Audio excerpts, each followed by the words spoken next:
Welcome to the Rav's Weekly Message, where the Rav reveals the mysteries behind the mind and its ability to control physical matter.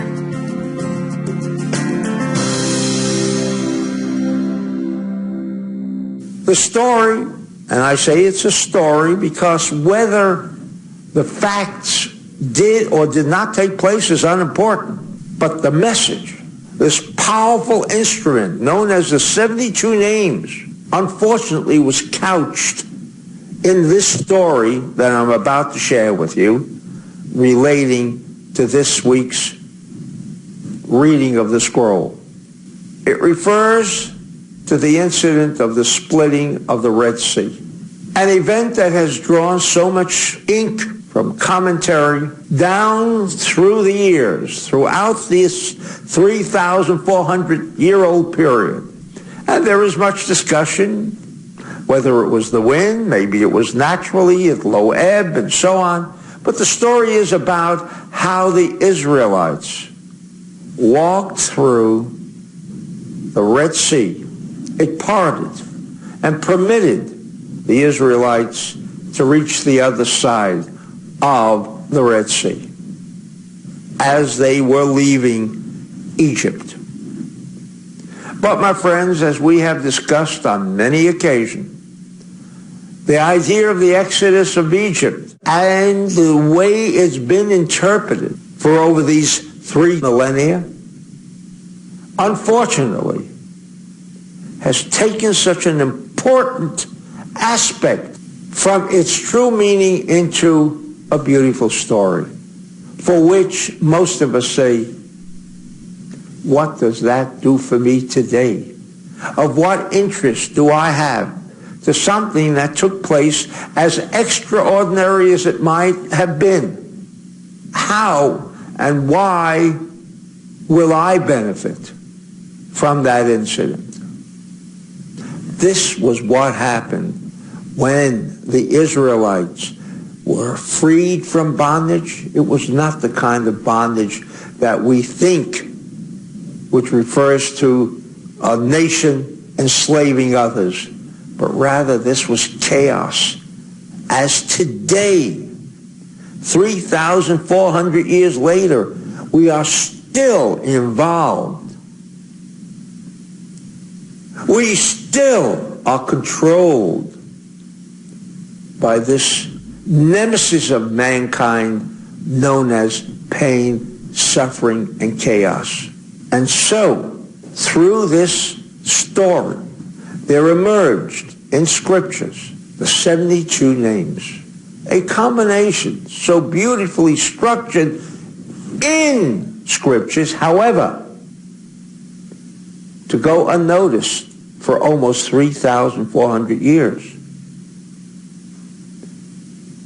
but in which is couched the bridge by which mind can connect with the physical reality.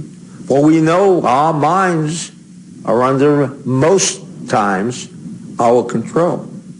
And if it's not, if you have no control over your mind, and unfortunately that may be true for many, our minds wanders. We can't focus. We may have thousands of bombardments of different events coming all at once. And so we have no control. But assuming we're studying the other methodologies and disciplines on how to control or take control over our minds, but when we do have that control, we exercise control through the process of the 72 names. We have then bridged the gap between the metaphysical, the immaterial, known as the consciousness, with the physical reality. For that is science's problem. They also agree that mind over matter, no question. However, what remains unknown is that bridge. How do we bring together the consciousness, the mind, together with this physical reality? And how do we bridge different forms of chaos to our mind, because that's why there are 72 names. Each name or each configuration of 3 letters, the Hebrew letters, or shall I prefer, and which is closer to the truth, the universal letters. For this once was the language of all peoples. The Hebrew letters belong to all the people. We refer to it as Hebrew letters because then that differentiates these letters from the English language or any other language. So therefore we can say Hebrew letters because that probably is what most people are familiar with. However, that is incorrect.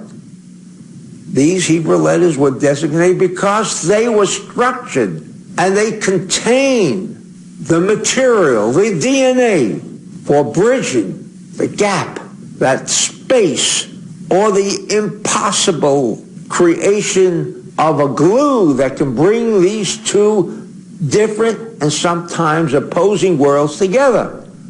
The world of the metaphysical, the world of the immaterial, together with the physical.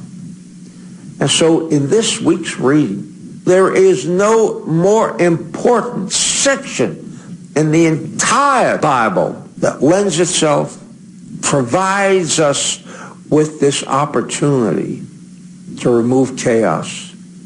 It is the 72 names.